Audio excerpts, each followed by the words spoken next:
Bonsoir tout le monde, bienvenue dans la Grosse Brune. Bonsoir Antoine. T'es là? Oui. Je suis là. OK, parfait. Ça fait 2 semaines que je t'attends assis en arrière. Ah, pour vrai? T'étais Oui. pas sorti? Non. Excuse-moi, là, j'essaie de... Je l'ai ton ordi. J'essaie de patenter ça. OK, oui. Ça fonctionne. Bienvenue à tous. Alors... Nous sommes là. Nous sommes là. Bon. Grosse semaine. Grosse semaine, hein? Hein? Avec des petits dépassements de coûts, accessoirement. C'est pas si pire. Mais c'est pas grave, c'est notre argent. Ouais, non, c'est ça. C'est pas, il y en a pas il y a rien à craindre parce que, tu sais, ça sort pas de nos poches directement. Ça nous met en confiance, hein, aussi pour la suite. Mettons, là, on jase, là. Oui.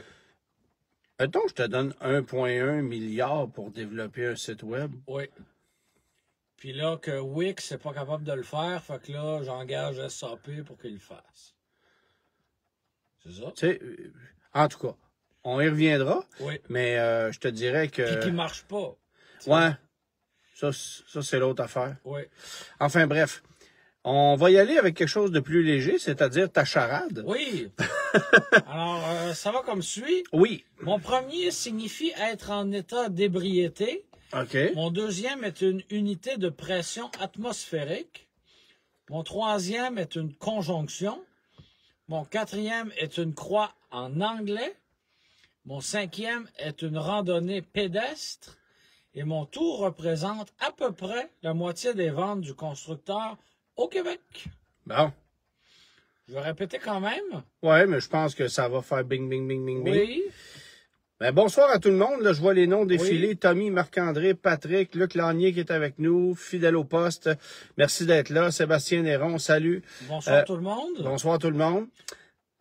Oui, déjà une première réponse. Mon premier signifie être en état d'ébriété. Mon deuxième est une unité de pression atmosphérique. Mon troisième est une conjonction. Mon quatrième est une croix en anglais. Mon cinquième est une randonnée pédestre. Et mon tout représente à peu près la moitié des ventes du constructeur au Québec. Ben, beaucoup de bonnes réponses sont arrivées. Bon. Éric Villeneuve qui dit ça va prendre un GoFundMe pour la SAC. Oui. Ça s'appelle les impôts, ça? Oui, ça s'appelle pas mal les Ouais. impôts. Et j'avais la discussion tantôt. J'essaie dans ce genre de situation-là, j'essaie parfois de contenir mes véritables opinions parce que évidemment il y a des oreilles sensibles puis bon. Et de regarder tout ça de manière rationnelle sans que les émotions embarquent trop. Oui. Mais la conclusion à laquelle j'en arrive de plus en plus souvent, y a-tu quelqu'un qui s'appelle Moru du Pacifique? Je croirais, Antoine, qu'il s'agirait d'un pseudonyme. Ah, OK, c'est pas son vrai nom. On le salue quand même. Possible. Il y a Sébastien, Bernard et Moru qui est avec nous. Oui. Ben, on le salue, Moru. On connaissait Et Serge. Maurice, mais pas Moru. J'étais pas au courant pour la SAC, il se passe quoi, ouais, c'est ça. Oui. On l'a entendu, ça, de la bouche du premier ministre. Oui, c'est ça. Ah, pas mais, au courant. Non, pas au courant, ça me dit absolument rien. Tu sais, on croirait entendre Gérald Tremblay. Oui, tu sais? oui.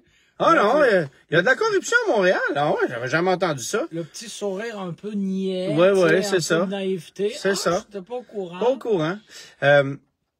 Puis... mais la conclusion à laquelle j'en arrive tout le temps, tu sais, on a mis des gens en place. Il y a des gens qui ont été mis en place pour effectuer un travail. Mm-hmm. Ces gens-là sont soit très incompétents, soit des bandits de première classe, et très probablement les deux. Oui. Alors, il y a une combinaison là-dedans. Ce qui fait que... Pour être un bandit, il faudrait qu'ils aient reçu une ristourne par la porte d'en arrière. Oui. Mais non, mais je suis pas sûr qu'on est même assez intelligent pour faire ça. Bon, ben regarde bien. Ce que je constate, là, grosso modo, c'est que, tu sais, peu importe la sphère où tu vas te retrouver au gouvernement, si tu es quelqu'un d'intelligent avec les valeurs à la bonne place, Et si tu es quelqu'un d'ambitieux, ben, tu iras pas travailler pour le gouvernement. Tu vas aller travailler pour une entreprise privée qui va te donner un meilleur rendement, qui va te rapporter beaucoup plus d'argent, puis qui va te donner une satisfaction personnelle. Alors, qu'est-ce qui se retrouve au gouvernement? Et en l'occurrence, à la SAC, mais dans bien d'autres départements, ben, des gens qui finalement sont peut-être pas si compétents, sont peut-être pas se démarque pas au niveau, par exemple, du QI. Puis, tu sais, j'insulte personne, là, mais la vérité, c'est ça. Peut-être des gens qui auraient du mal à se débrouiller dans un marché de l'emploi privé. Si c'était ta propre entreprise que tu gérais, que ferais-tu?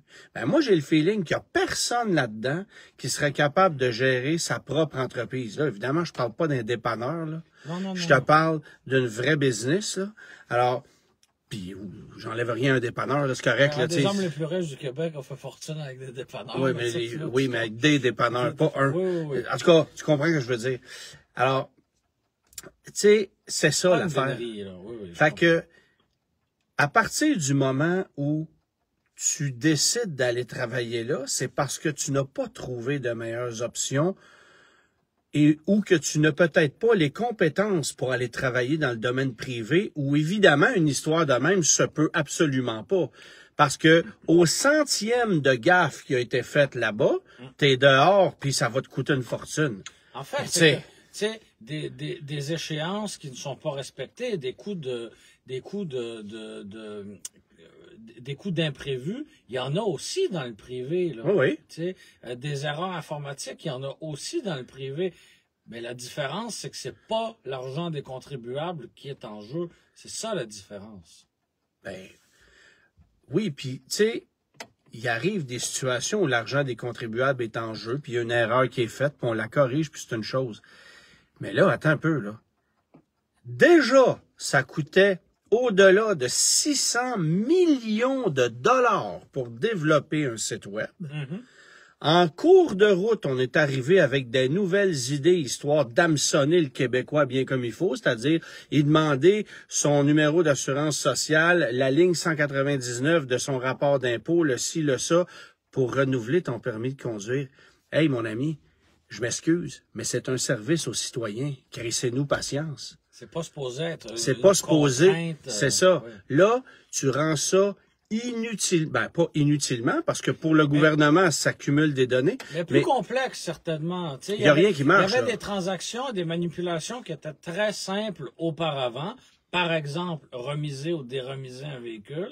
Qu'on pouvait faire en une seconde, et là, c'est pas possible sans passer par ce nouveau par le système qui va t'envoyer un code. Là, faut que tu valides, que tu donnes ton rapport d'impôt. Tu veux vendre un véhicule? Bonne chance. Puis si ce véhicule-là fait pas partie de la liste ou du cadre qui a été bâti, t'es fait. Pas dans le tableau Excel, on oublie. C'est ça. Alors, tu sais. Et sans tomber dans le politique, puis tu me connais un peu, je suis pas un fan ni un adepte d'Éric Kerr. Entendons-nous tout de suite avec ça. Je trouve ça simplement dommage que la seule tête qui est roulée, ce soit la sienne. Est-ce que c'était l'homme de la situation? Je ne crois pas que c'était le cas. D'accord. Mais un homme comme Éric Kerr a plusieurs dossiers, il a plusieurs assiettes sur sa table. Oui, mais c'était pas la première strike contre lui, en plus. Non, c'est vrai. Mais lui va se référer souvent à des sous-ministres, à des hauts fonctionnaires qui, eux, doivent s'occuper de ça à temps plein. Et c'est là où moi... je m'excuse, mais Geneviève Guilbeault... Oui, on attend peut-être que ça va se faire dans la prochaine heure, mais voilà. Ouais. D'après moi, ça... T'as beaucoup d'optimisme. Moi, je ne pense vraiment pas. Tu sais, Geneviève Guilbeault me donne l'impression d'être imputable, tout comme le premier ministre. Tu sais, je veux dire, attends un peu, là. Puis de toute façon, c'est parce que le problème, c'est que tu vas faire sauter combien de gens avant de te retrouver avec probablement rien devant toi, une situation à recommencer. Mais est-ce que tu vas engager mieux? Je reviens à ce que je disais au début. Non. Vas-tu trouver mieux?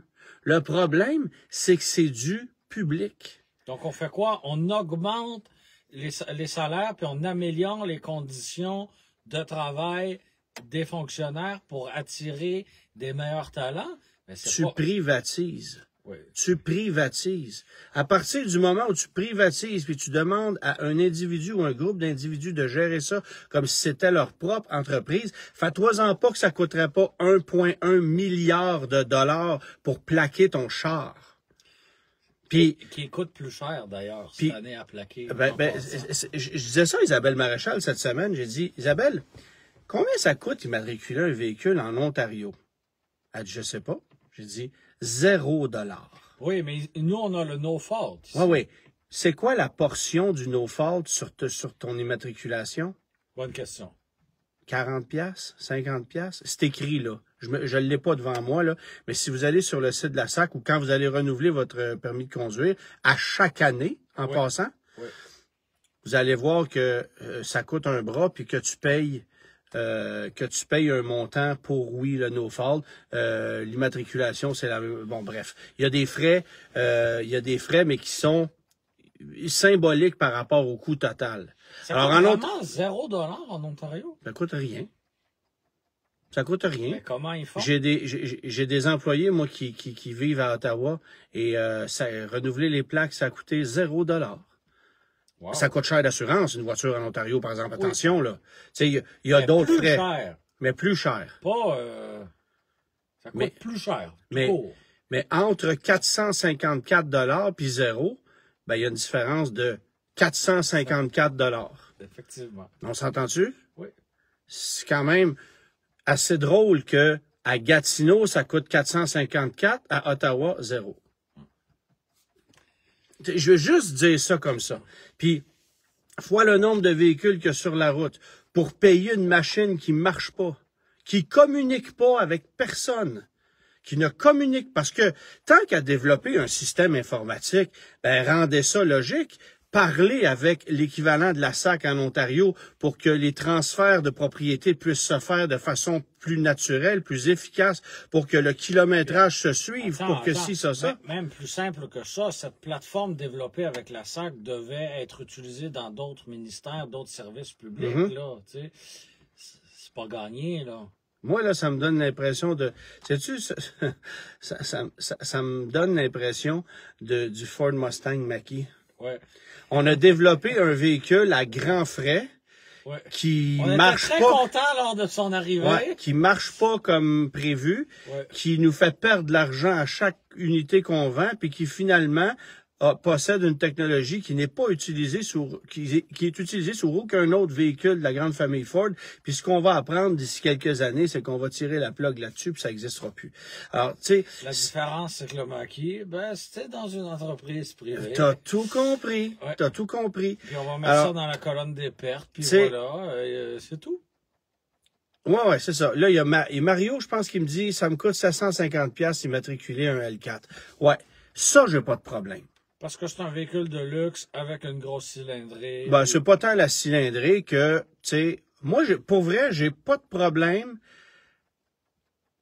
avec l'idée que tu paies plus cher pour immatriculer un véhicule dont les émissions polluantes sont très élevées.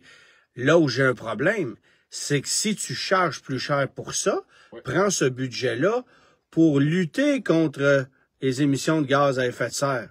Et on sait tous que cet argent-là va pas là. Il s'en va où? Ah oui, dans le système SACLIC qui marche pas. Oui. Hey! Et c'est toi qui me faisais la remarque, Germain, j'ai trouvé ça savoureux. Au Salon de l'Auto Québec, qui commence demain. Oui, ça ouvre ses portes demain au public. Il y a un kiosque de la SAC. En fait, c'est plus qu'un kiosque de la SAC, parce que, tu sais, la SAC offre des services assez larges. Donc, tu sais, J'aimerais ça que tu m'en nommes des services de la SAC. Parce que moi, à part me taxer, j'entends pas beaucoup de services-là. Non, c'est vrai. Je vais te donner un autre. Je m'excuse de te couper, là. T'es un jeune puis tu veux ton permis de conduire, là. Oui. Moi, il me semble qu'il y a quelques années, tu voulais prendre un rendez-vous pour aller passer ton permis. 2-3 semaines, c'était pas mal fait, là. On s'entend-tu? Oublie ça, là. 6, 8 mois, 1 an. Oui. Puis, quelle est ton alternative? Ah, puis tu peux pas appeler en passant. Non, Faut tout que est en ligne. Faut que tu passes par le système de la SAC. Oui. Hein? Et quand tu as 15 ans ou 16 ans, Ouais. puis que tu n'as pas fait de rapport d'impôt, puis que tu n'as pas de ligne 199 sur ton rapport d'impôt qui n'existe pas, comment tu fais pour aller t'inscrire là-dessus? Aller en succursale, monsieur. Oui, mais tu vas en succursale, monsieur, il faut le faire en ligne. Voilà, C'est ça. voilà. Le formulaire rose dans les 12 travaux d'Astérix, on est là-dedans. Ça coûte 1,1 milliard de dollars. Pour vrai, c'est d'un ridicule, mais on va vivre avec. Puis là, comme si c'était pas assez, on va demander une commission d'enquête. Ça va coûter 300-400 millions faire une documentation. Et la conclusion sera, on s'est fait avoir. C'est ça. C'est pas grave. Puis tout le monde va être imputable. C'est pas grave. T'allais dire avec le kiosque de la SAC. Oui, donc j'étais au Salon de l'Auto de Québec hier pour l'installation. Et quelle n'a pas été notre surprise de voir que le deuxième voisin, c'était un beau kiosque de SACLIC qui était là pour faire la promotion de SACLIC, cette plateforme numérique de la SAC. Et là, j'avais juste une pensée pour les pauvres agents promotionnels qui vont passer la semaine dans ce kiosque-là à se faire lancer des roches, à se faire insulter. Je me permets de te dire Oui. que je serai au Salon de l'Auto de Québec demain et que je vais me faire un devoir d'y aller. En même temps, ce sera pas de la faute des trois commis ou des trois agents promotionnels qui sont là. Mais je trouve que c'est quand même un manque de délicatesse de la part de la SAC d'oser se pointer en public comme ça et de payer. C'est un manque de délicatesse de la part de la SAC de nous dire que ça va coûter 1,1 milliard aussi pour une affaire qui marche pas. Oui. Tu vois, ça mais aussi, c'est un... C'est effronté après ça de venir pas nous narguer, mais de venir nous faire la promotion de cette merveille technologique dans un salon de l'auto. Catherine a dit le formulaire A38. Oui, c'est à peu près ça.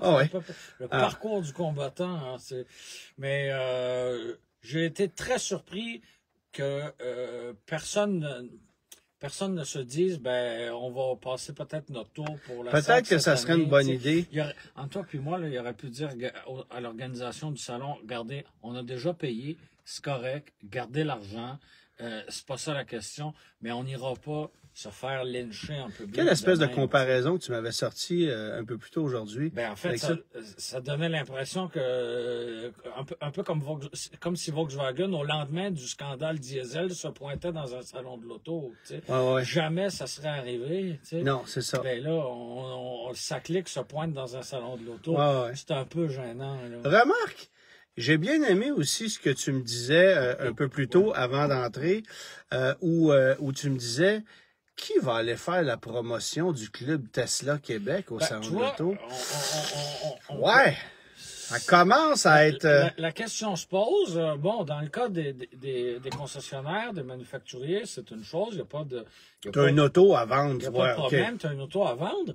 Mais on sait bien que dans les salons de l'auto au Québec, et c'est peut-être la même chose ailleurs au pays, la marque Tesla est représentée par les clubs locaux et régionaux. C'était le cas à Montréal, c'est le cas à Québec aussi. Entre toi et moi, faut être convaincu et très motivé pour aller faire la promotion de Tesla en ce moment. Vraiment.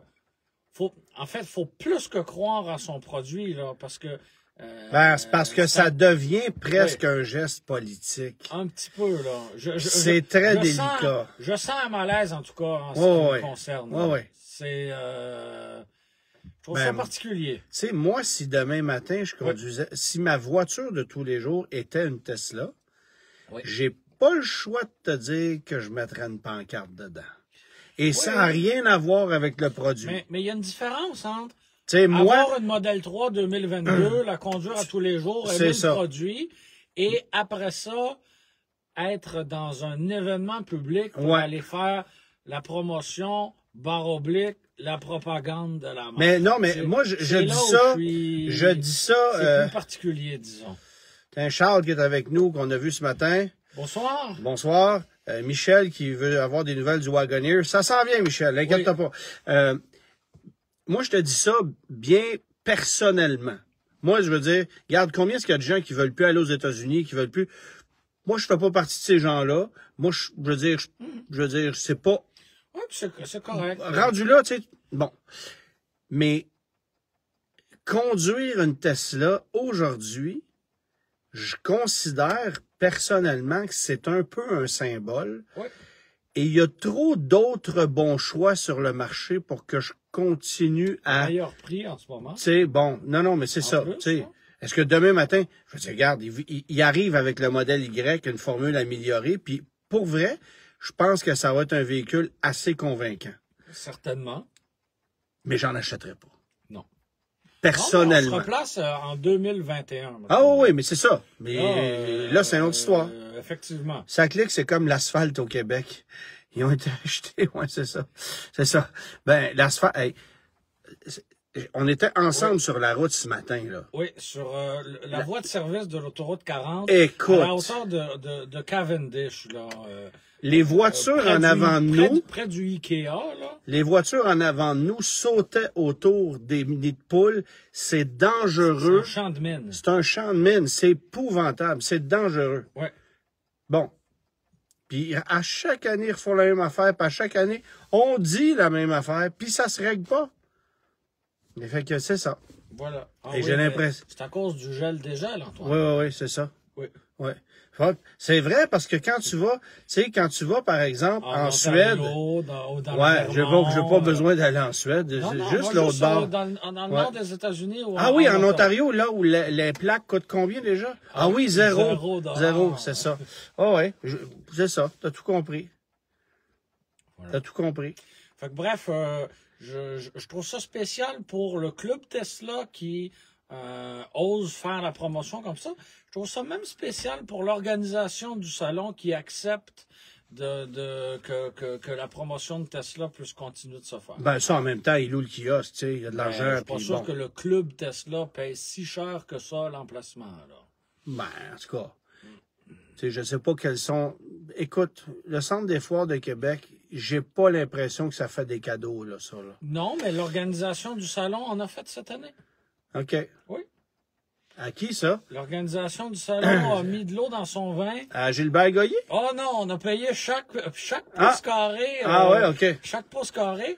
OK. Non, ce que j'ai entendu, c'est que justement pour tenter d'uniformiser la présence des marques sur place et essayer d'encourager les initiatives des concessionnaires locaux, tout ce qui est aménagement pas du territoire, mais aménagement du kiosque, donc lumière, tapis, affichage.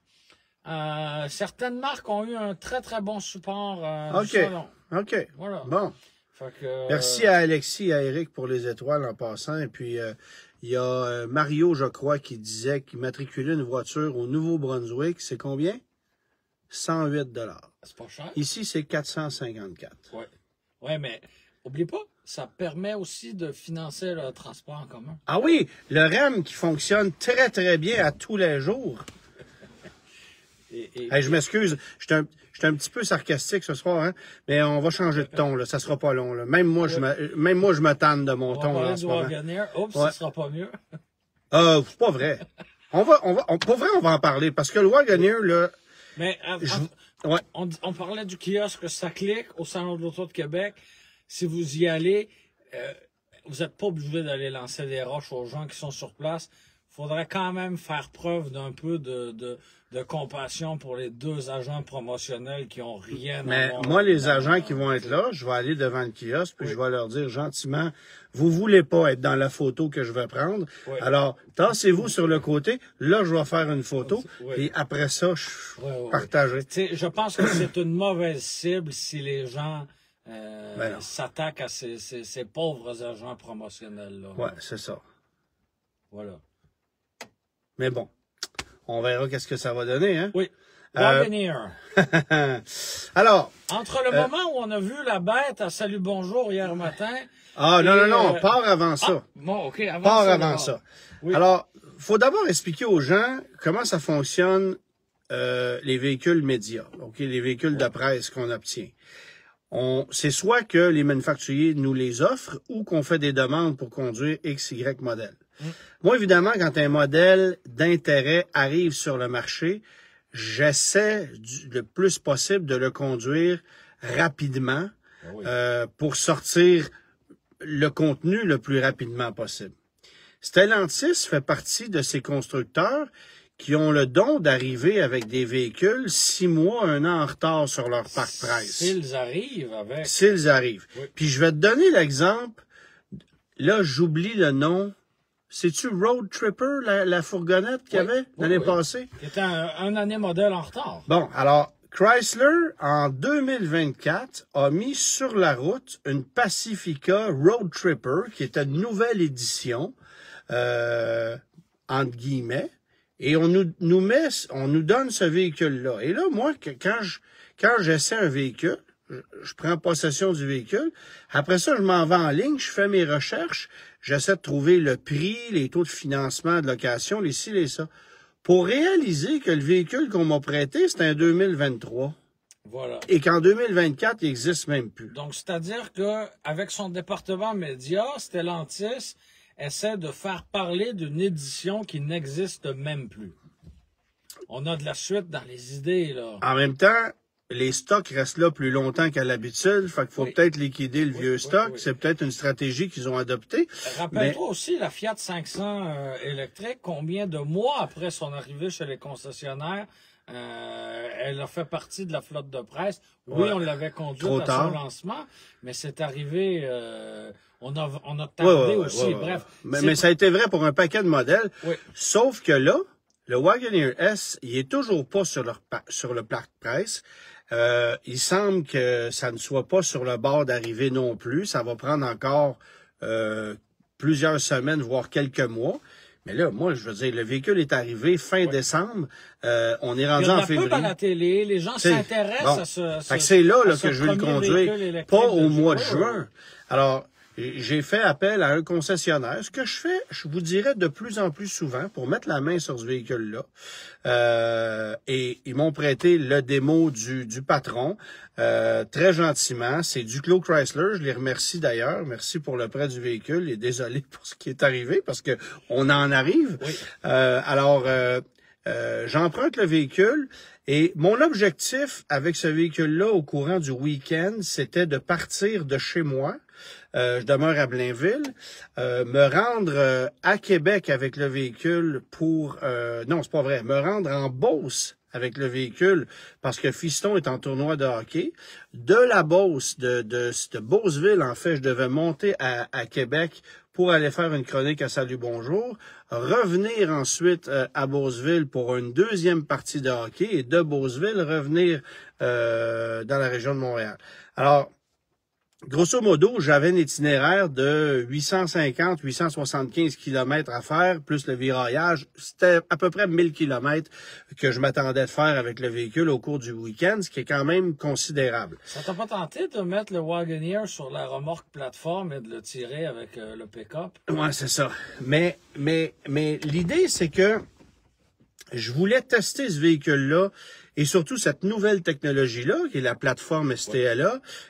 Comment ça performe, comment c'est agréable, quel est l'impact du froid, tout ça. Puis j'ai été servi à souhait parce que je suis parti samedi, tempête de neige, les routes étaient vraiment pas belles. Il faisait -5, -6, -7. C'était pas un froid super intense. Non, mais le mercure a baissé après ça, par exemple. Ah, ben là, attends un peu. Alors, consommation énergétique, là, j'étais à peu près à 26-27 kWh du 100 km pour la première journée de trajet. Ce qui veut dire qu'avec une batterie de 95 kWh utilisable, tu fais essentiellement 300-325 km sur une charge, alors qu'on t'en annonce 467.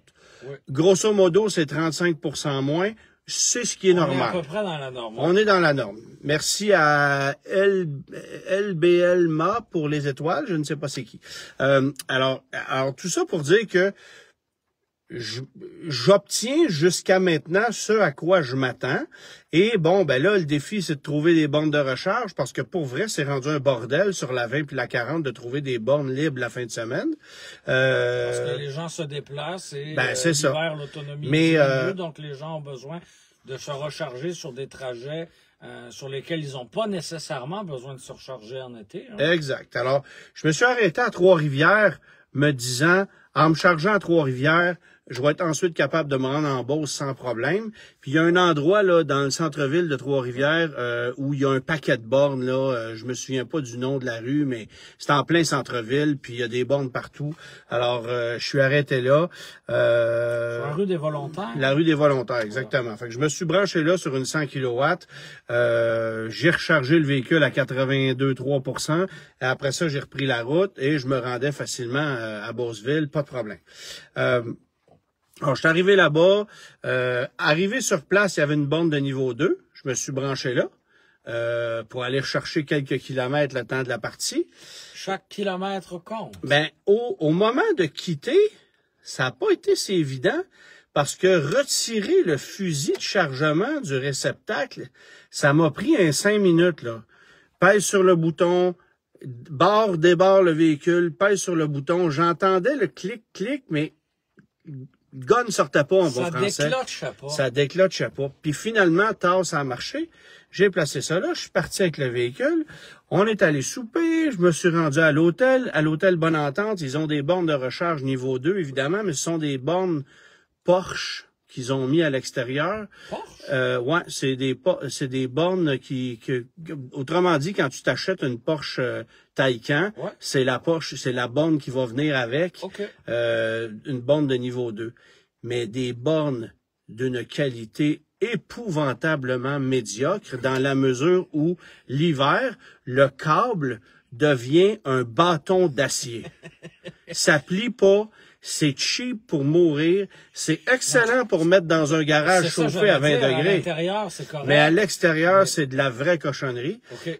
Et donc, pour essayer d'utiliser ça là dans un contexte où là, le mercure commençait à baisser sérieusement, on était rendu autour de moins 14, moins 15.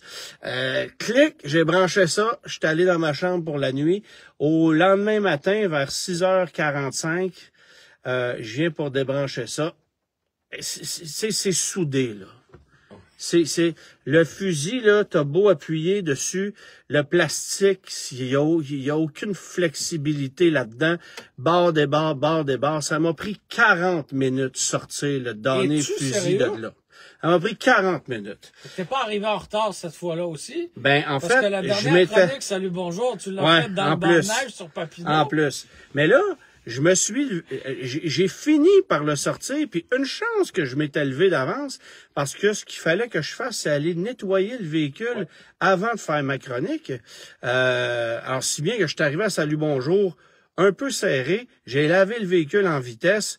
Vous avez pas idée comment j'ai pédalé, là. J'étais sur le bord de la crise d'asthme avant d'aller me faire maquiller, clic. Puis quand je me suis assis sur la chaise avec Richard Turcotte, Richard, il dit, tu sais, ça va, là, 10 secondes avant de rentrer en onde. Il dit, t'as pas idée à quel point je viens juste de finir de le laver. Il riait un peu. Mais tout ça pour dire que j'ai fait ma chronique, mais j'ai quand même expliqué que j'avais eu un peu de misère le matin avec le véhicule, puis que ça, c'était peut-être un truc à régler.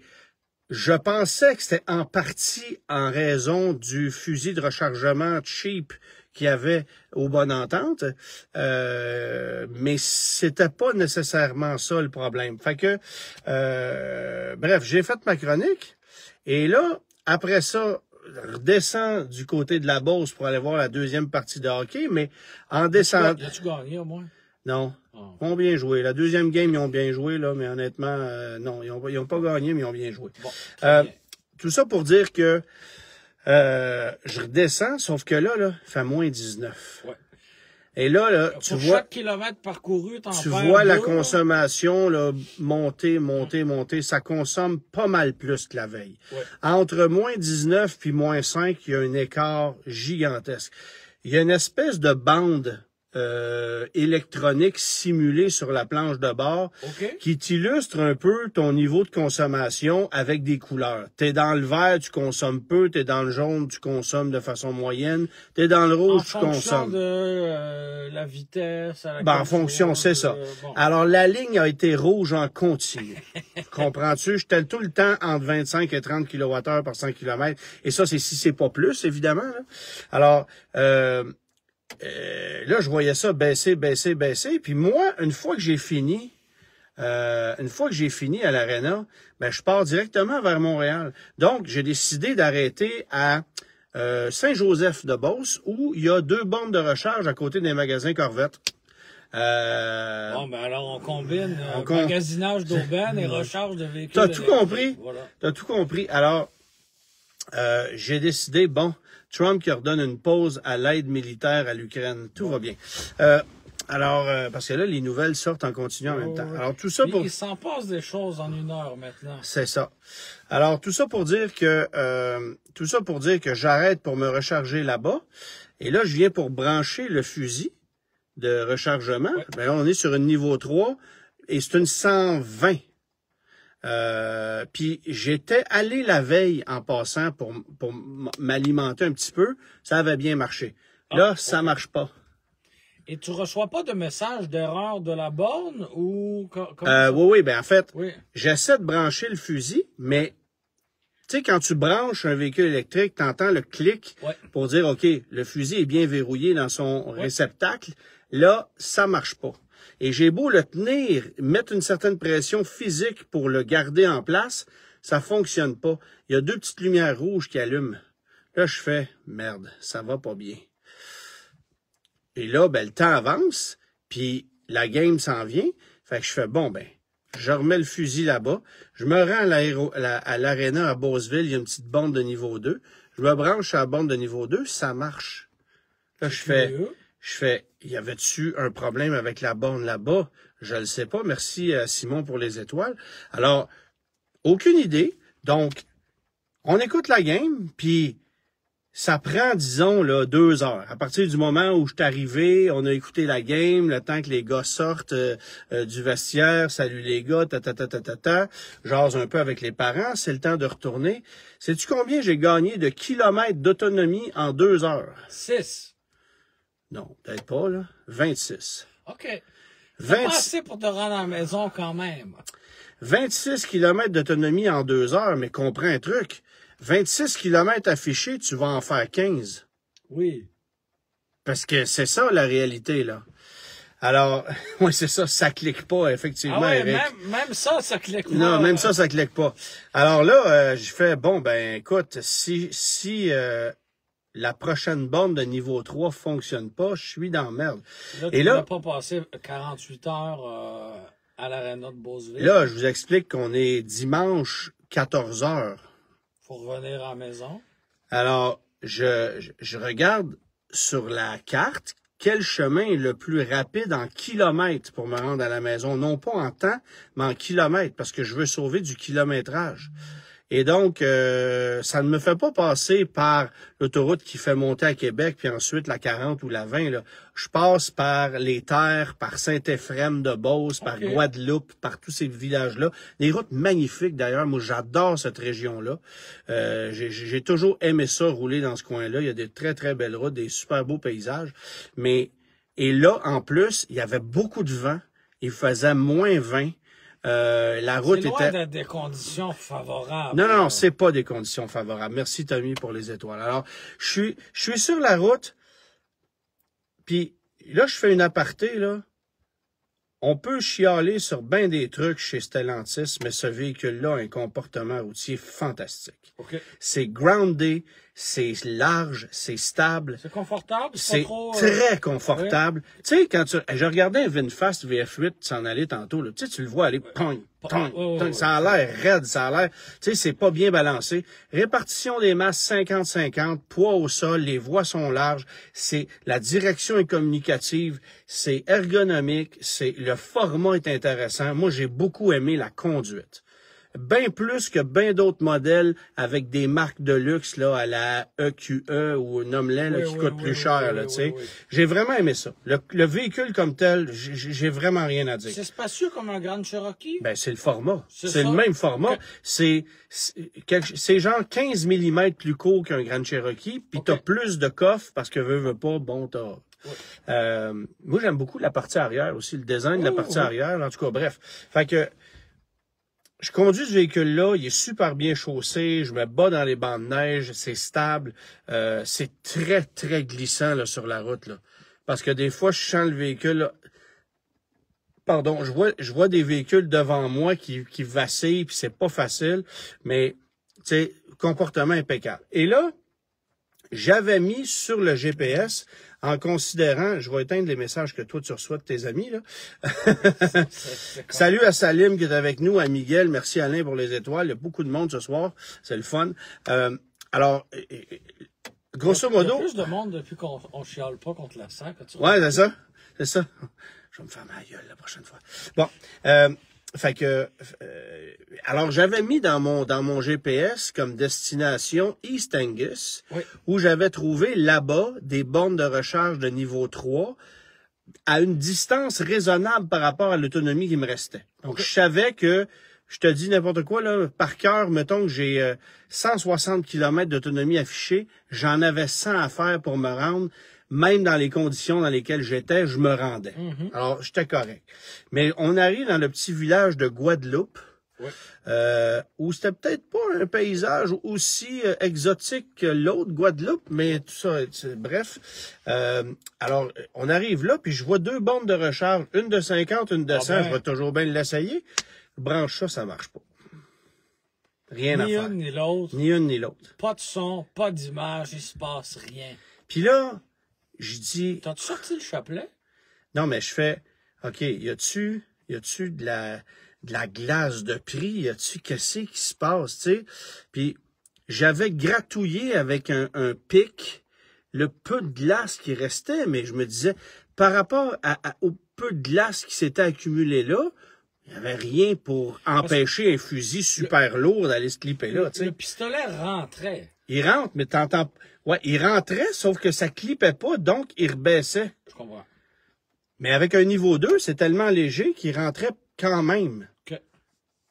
Fait que, en tout cas... Oui. Pour les gens qui ont déjà manipulé les pistolets, ça se comprend. Alors, tout ça pour dire que... Pierre, il dit, as-tu essayé le Python Reset? Ouais. Oui, j'ai tout essayé. Sors la cassette, j'ai tout essayé. Tu sais, c'est ça. Ouais, c'est ça. Comme les cassettes de Nintendo. Alt, Delete, ça se faisait pas, non, c'est ça. Tu sais, quand tu soufflais des cassettes de Mario Bros, là. Ah non, t'as pas connu ça, toi. Merci Alain pour les étoiles. Le principe. Oui, c'est ça. Bref. Mais là, j'en ai plus d'autonomie, là. Ou presque plus. Et je fais, bon, ben, il me reste une solution, me diriger vers le dealer Chrysler le plus proche, parce que de toute façon, on va avoir recours à un concessionnaire Chrysler. Parce que là, il faut comprendre un truc. Si je décide de juste me recharger sur des niveaux 2, d'après moi, je suis chez nous mercredi. Ben, t'aurais pu passer une belle semaine en Guadeloupe. Oui, c'est sûr. Non, c'est ça. C'est pas en Guadeloupe, c'est à Guadeloupe. À la Guadeloupe. Il y a une nuance. Ouais. Fait que tout ça pour dire que le concessionnaire le plus proche sur ma carte, c'est Thetford Mines. Là, je change de direction. Un dimanche après-midi. Je change de direction, mais c'est à 35 km d'où je me trouve. Fait que je fais, bon, ben ça, je me rends. Fait qu'on remonte vers le nord, vers Thetford Mines, on passe... En ayant pris contact avant avec les gens sur place ou... Zéro. Tu dis, je vais porter les clés dans la boîte aux lettres, puis on s'arrange après. Moi, rendu là, et c'est pas ça. Fait que je prends la route... Là, ils vantent, là, tu sais, ils vantent les chemins, il y a des vallons de neige là-dessus, puis tout. Je prends la route, puis pendant ce temps-là, ma blonde qui est avec moi, elle fait une recherche. Là, je dis, on va essayer de trouver un véhicule de location pour pouvoir retourner à Montréal. Ça me tente pas de dormir là cette nuit, puis je travaille demain, puis bon. Alors, on trouve une agence de location, mais je te raconte l'histoire parce que c'est très cocasse. Tu sais, les agences de location, le dimanche, c'est fermé, là. On s'entend. Elle appelle chez Budget, et là, ça répond « Oui, allô? Comme si tu répondais, toi. Chez vous. Fait que, elle dit, est-ce que je suis chez Budget? Oui. OK, c'est parce qu'on aurait besoin d'un véhicule de location. On a un problème de véhicule, puis on aurait besoin d'un véhicule pour un aller-retour à Montréal. Fait que là, il dit, ouais, ça va être, je te dis un chiffre, là, je m'en souviens pas exactement, mais mettons, 210 piastres pour 2 jours aller-retour avec les assurances. Elle dit, parfait, on vous rappelle dans 5 minutes, juste le temps de déposer le véhicule. Il dit, où c'est que tu t'en vas, toi, là? Ben, on s'en va déposer le véhicule chez Thetford Chrysler, puis, c'est pas loin, parfait, pas de problème. On raccroche. Stationne le véhicule là. Rappelle le type. Répond pas. Répond pas. Là, on l'appelle 5 fois, 6 fois. Répond pas. Laisse 2 messages. Là, on commence à la trouver pas drôle parce qu'il n'y a pas d'autre solution. Tu peux pas te rendre là à pied? Ou non, mais là, je suis dans le cours du concessionnaire Chrysler à Thetford. Mais pas de nouvelles. Fait que je décide de faire une publication Facebook où j'écris « Je suis à Thetford en panne avec un véhicule ». Là, les gens qui ont vu l'émission le matin, ils ont tout de suite déduit que c'était avec le Wagoneer S, mais je donne pas plus de détails. Et là, les gens de Thetford ont une générosité exceptionnelle parce que j'ai un gars qui, en 2 minutes, m'a proposé son Wrangler, un jeune qui m'a offert sa Civic 2005 avec un K20. Après ça, t'as le concessionnaire Nissan qui m'a dit qu'il va me prêter un véhicule, Kia. Bref, il y a beaucoup de gens qui sont... Le mot s'est passé vite. Le mot s'est passé vite. Et là, je reçois un message du propriétaire du concessionnaire Chrysler à Charlevoix. Il dit, appelle-moi, c'est mon numéro. Fait que je le téléphone, puis il me dit, bon, ben, le propriétaire du concessionnaire à Thetford, c'est un ami personnel. Il s'en vient, il va être là dans 5 minutes, il va te prêter un auto. Bon, ben, merci beaucoup. Alors, le type arrive, il voit le Wagoneer S, ils en ont pas reçu un encore. Fait que lui, il est comme content d'en voir un en premier. Mais... Ben, je sais pas s'il était content de se faire déranger un dimanche à 16h30, mais enfin, bref. Son nom, c'est Jordan, je le salue puis je le remercie. Bonsoir. Alors, tout ça pour dire que il me ramène, il me fait rentrer le Wagoneer S dans le garage. On prend les valises qu'il y a dans l'auto. Il me prête un Grand Cherokee 2021 qui est un courtoisie, quelque chose comme ça. Et puis, je mets... il était très vide de gaz. J'ai fait le coin de la rue, j'étais allé à la station-service, j'ai mis 140 piastres dedans. Mais ça a pris 5 minutes. Sais-tu à quel point j'en avais rien à foutre de mettre de l'essence? Alors, j'ai mis l'essence dans le véhicule, on est parti, on est arrêté manger à Drummondville et puis on s'est rendu à la maison. On a demandé? Non, au Saint-Hubert. Ah, tiens. Au Saint-Hubert. Bon. Et donc, après ça, ce matin, j'ai téléphoné au concessionnaire. Ah oui, pour avoir Puis là, évidemment, dans tout ça, il faut que tu comprennes que j'ai contacté les propriétaires de Duclos Chrysler pour leur expliquer que le démo... puis évidemment, Louis-Philippe Duclos, qui est le propriétaire du véhicule, ben, il est en vacances dans le sud. Fait que je communique avec lui de façon sommaire, mais bref... On suit pas le déranger avec ça, mais en même temps, il arrive. On suit le dossier, là, mais tu sais, c'est ça. Merci Alain pour les étoiles. Comme tu dis, le concessionnaire à Thetford en a pas encore reçu.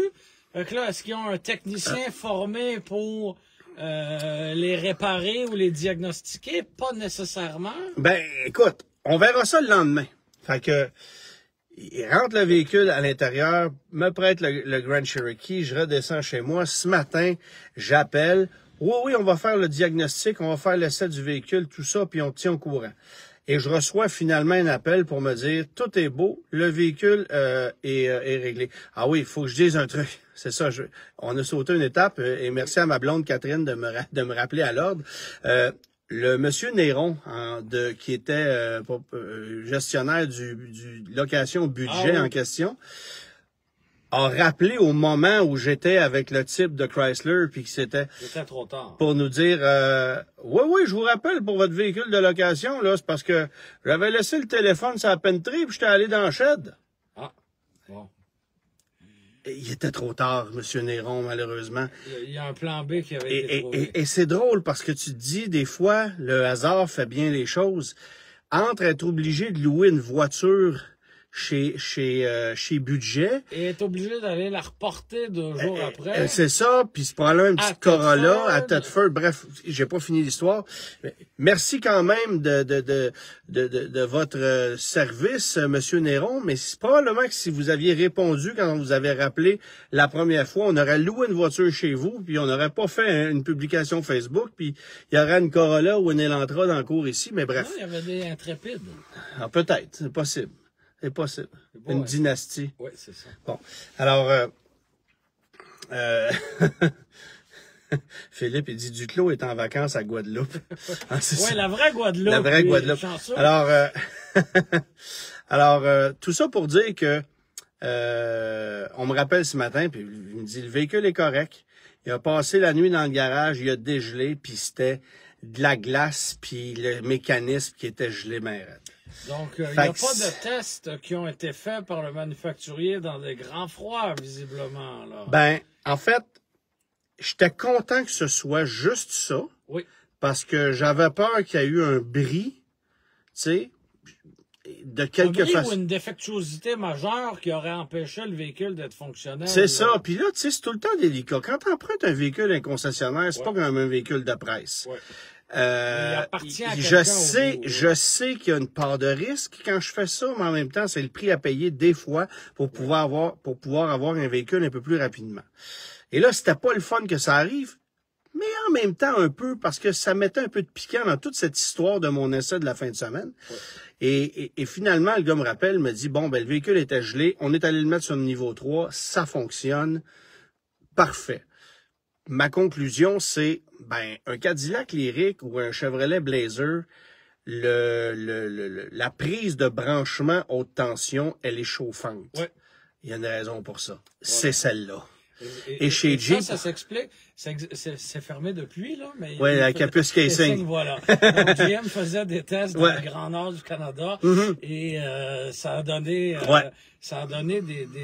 des petits gadgets comme ça qui finalement sont pratiques, là. Ben oui, c'est ça. Fait que alors moi j'ajouterais. On va avoir une promotion chez Chrysler. À l'achat d'un Jeep Wagoneer S, recevez un sac magique pour réchauffer votre port de recharge. Ben en fait, je vais te dire un truc. Chez Pièces d'Auto Super, mais chez bien d'autres endroits, il se vend un petit truc qui a été inventé ici au Québec. C'est une espèce de couverture aimantée que tu viens placer par-dessus le fusil pour empêcher la neige, l'eau de se retrouver là. Si vous achetez ce véhicule-là et que vous le chargez à l'extérieur, forcément, parce que s'il est branché en dedans, il n'a pas de problème.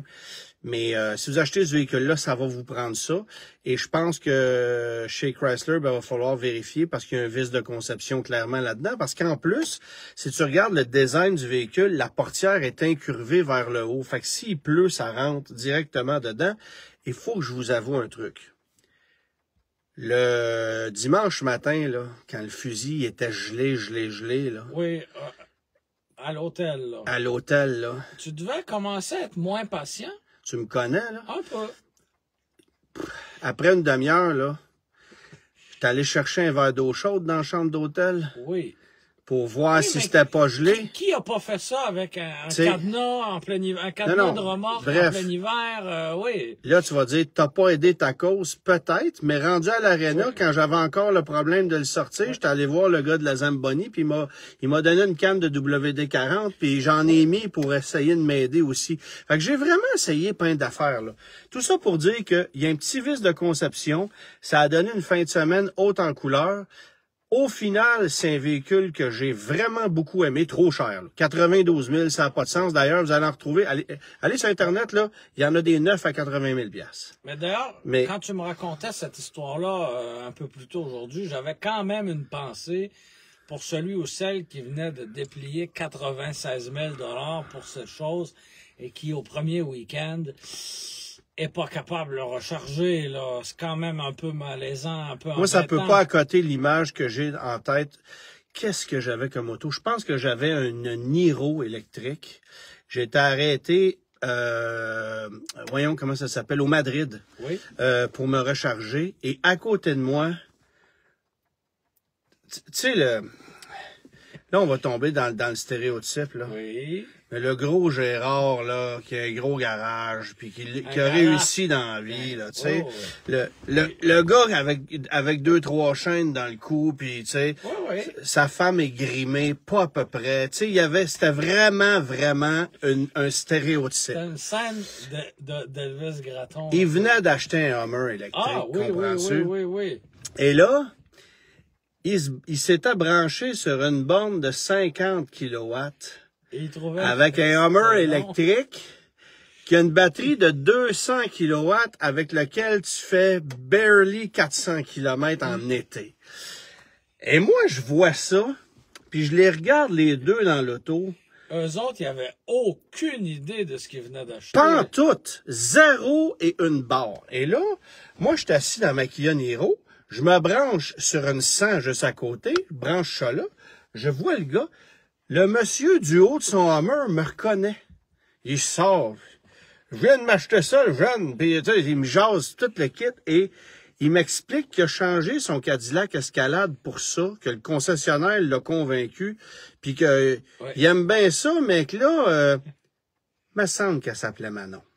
Manon, à côté, elle est pas contente parce que là, Agnès a la bonne. Et moi, de lui expliquer... Les faux dinosaures, c'est moyen de son genre. Et moi, de lui expliquer que c'est une borne de 50, là. Ouais.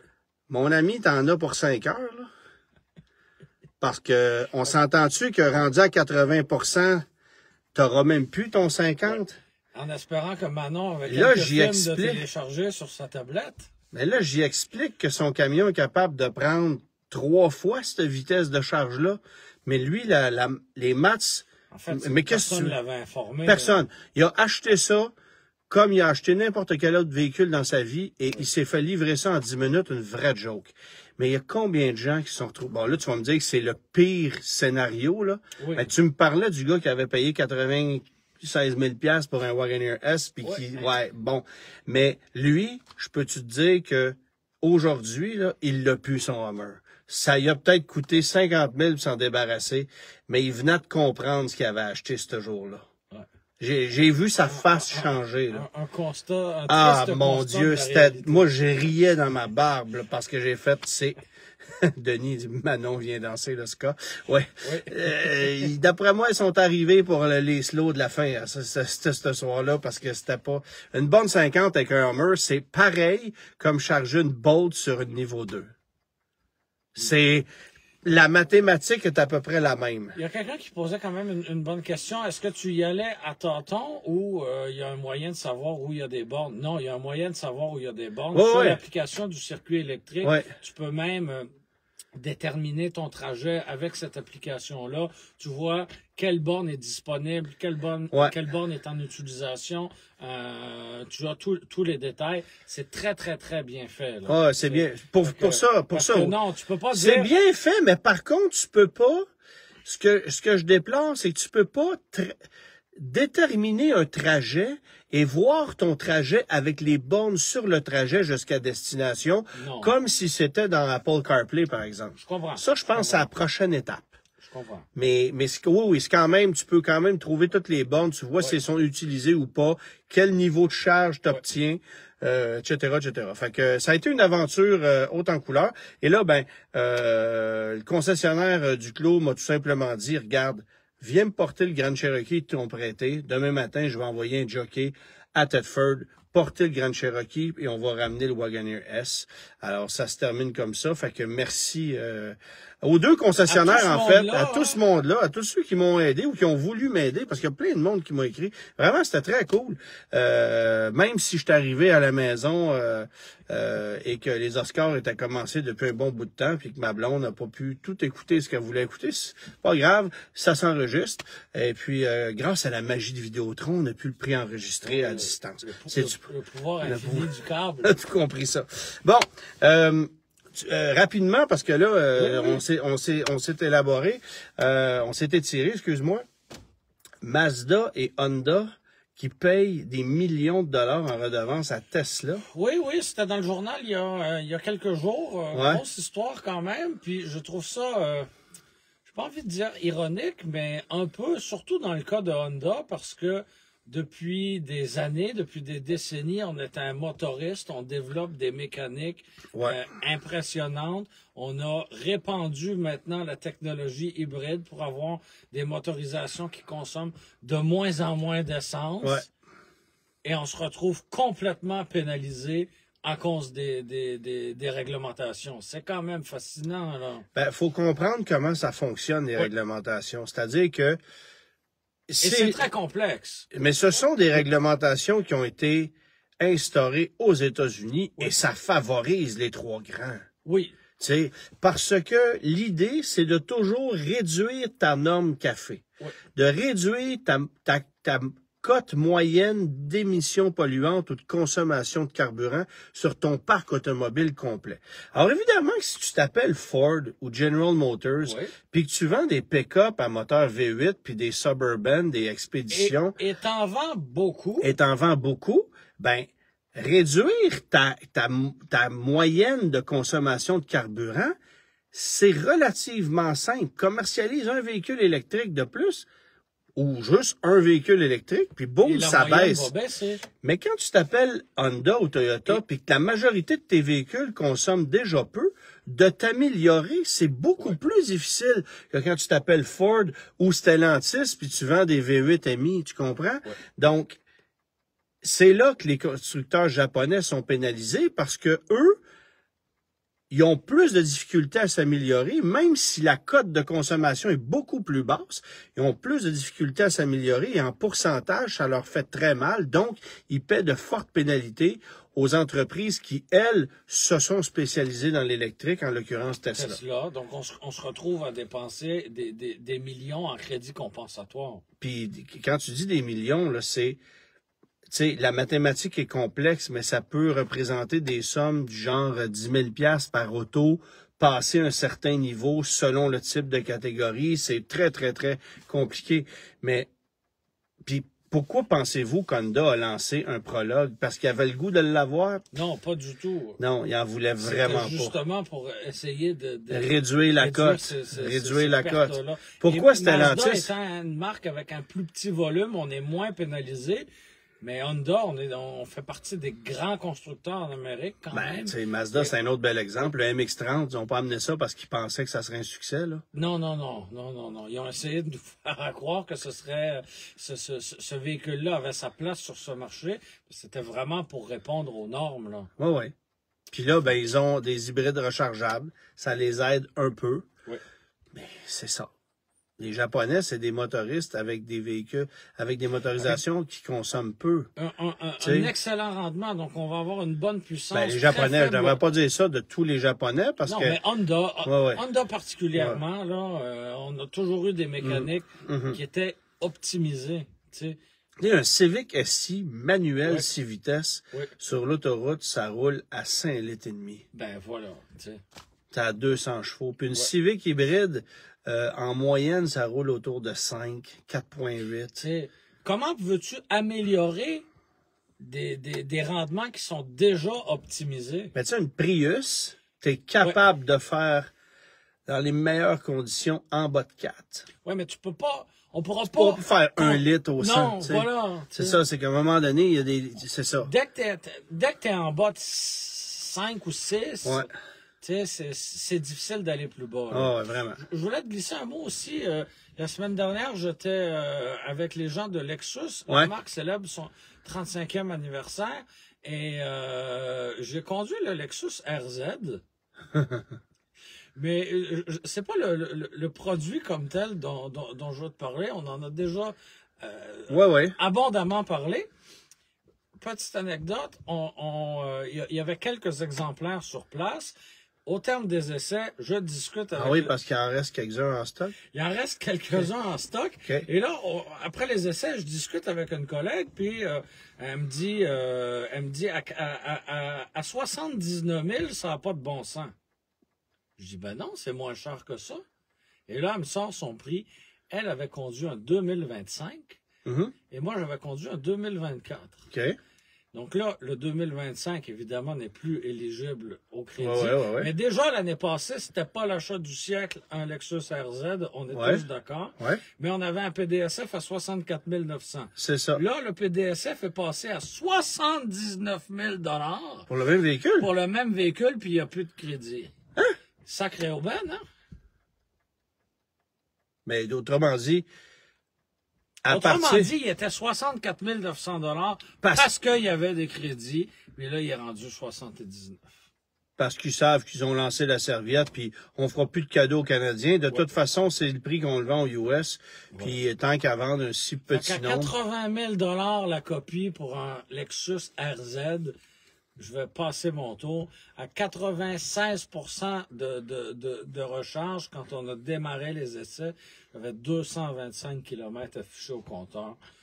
Ça sera pas pour moi, merci. Hey, ça, c'est une sacrée cochonnerie, pour vrai, là. Wow. Voilà. Fantastique. Tu vois, moi, de mon côté, la semaine dernière, je suis allé à Barcelone. Oui. Et puis, on est allé assister au Kia EV Day. Alors, journée de véhicules électriques. La là. journée de VE. En passant, la EV3, j'en ai vu déjà quelques-unes sur les routes là-bas. OK. Ça se vend bien, semble-t-il. J'ai eu l'occasion de... C'est un format, par rapport à ce qu'on retrouve ici, c'est quoi? Une Kia Soul. OK. Kia Soul, là, mais, tu sais, plus moderne, puis bon... Ouais. T'as plus ce petit look boxy comme la... Je veux dire, c'est un véhicule qui va connaître un bon succès. Et je pense que ça va être le rival numéro 1, par exemple, de la future Chevrolet Bolt ou de la future Nissan Leaf qui va être un pseudo VUS, là. Ça va ressembler à peu près à ça. Mais j'ai conduit ça, ça va super bien. Ça a 201 chevaux, mais c'est la plateforme EGMP, architecture 400 volts, traction. Semble-t-il qu'on pourrait amener des versions 4 roues motrices, mais on nous en a pas parlé là-bas. C'est faisable. Sur ces plateformes-là qui sont très mais le format est tellement cool. Sauf que, bon, on s'en allait là-bas pour le dévoilement de nouveaux modèles.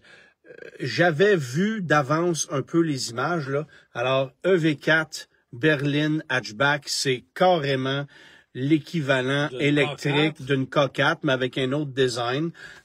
Puis c'est Karim Habib qui signe la carrosserie de ce véhicule-là, donc c'est lui qui nous l'a présenté là-bas.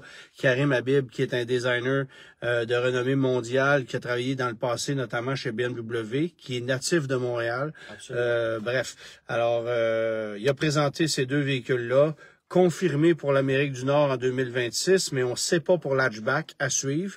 Par contre, semble-t-il... Si on n'a pas la K4... Oui, mais elle s'en vient. Ah, d'accord. La K4 hatchback pour 2026, on va l'avoir. Alors, à suivre. Ça va être un grand succès commercial, ça. Ben, comme la Forte 5, là. C'est-à-dire que non. On verra. Il se vend de plus en plus d'hatchback aux États-Unis. Il se vend presque autant de Civic hatchback aux États-Unis que de berline. Alors, il y a comme un marché qui se développe. Civic hatchback est bâti là-bas. Oui, oui. Aux États-Unis, on pousse plus. C'est sûr. La version Aion, oui. Ben, en proportion qu'ici, c'est sûr. Ça, c'est certain. Mais quand même, tu sais, il fut une époque où les hatchbacks, ça se vendait pas. Tu sais, Vaux a retiré la Golf, là. Tu sais, bon. Mais fait qu'ils nous ont présenté ça. Ils ont présenté la EV2 concept, mais qui est un véhicule qui va être destiné au marché européen. Il faut quand même que je te raconte une petite anecdote un peu drôle. Allons-y. Ils ont eu l'idée dans ce véhicule-là. Alors, imagine-toi que c'est un véhicule, là, c'est plus petit qu'une Kia Soul en termes de longueur. OK. L'habitacle est quand même assez spacieux. Un véhicule citadin. Oui.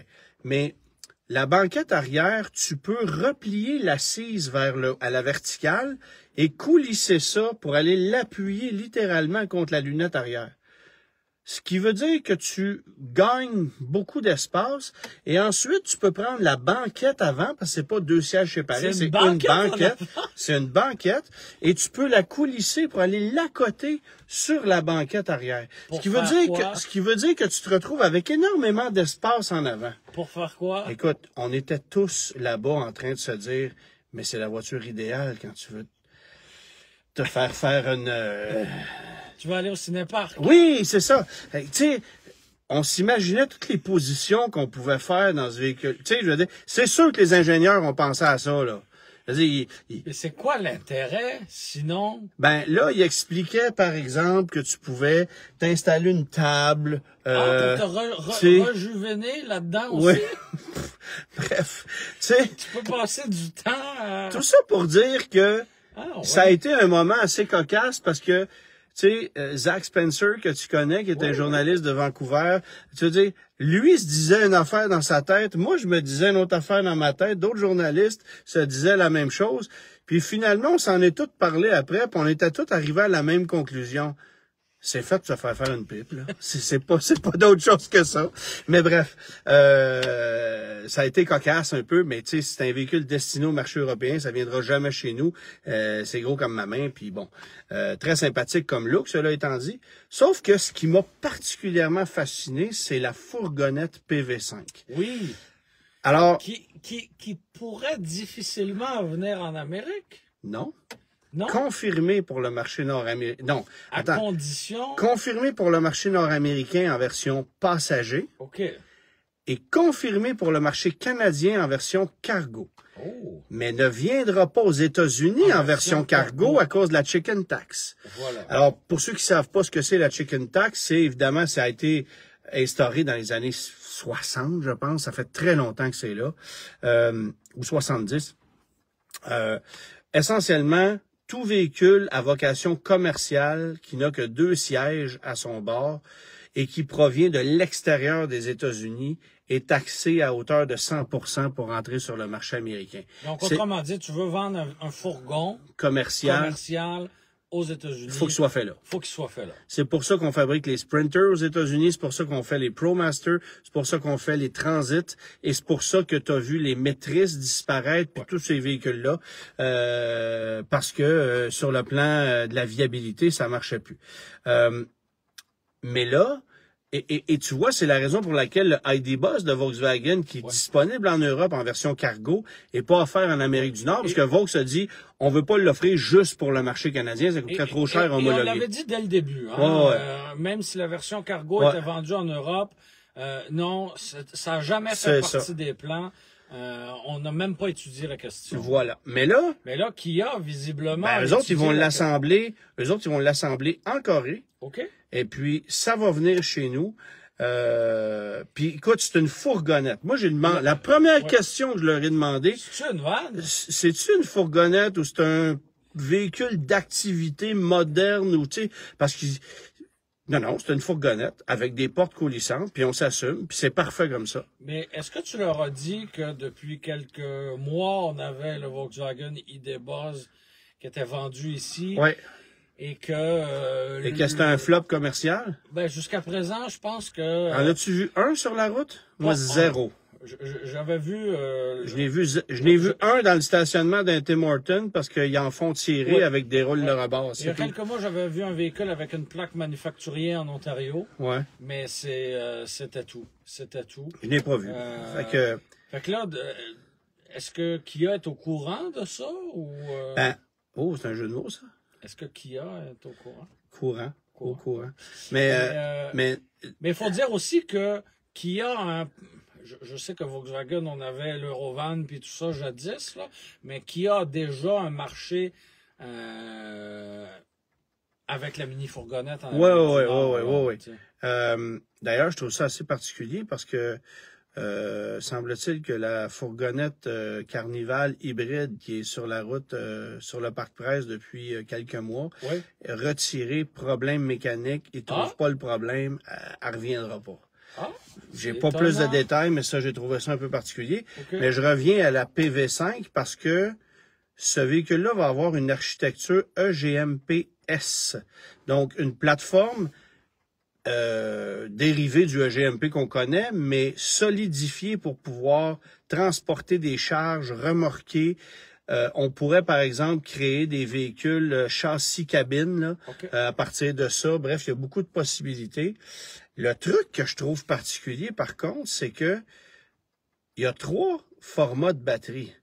43,4 kWh, 51,5, non, 54,5, puis 71,2. Ça veut dire une chose. Ça veut dire que c'est destiné à de la livraison urbaine, tout simplement. Oui, mais une version passager Oui. à 71,2, mêlée à 21-22 kWh du 100 km, puis d'après moi, c'est très optimiste, là. Très optimiste. Tu fais à peine 300.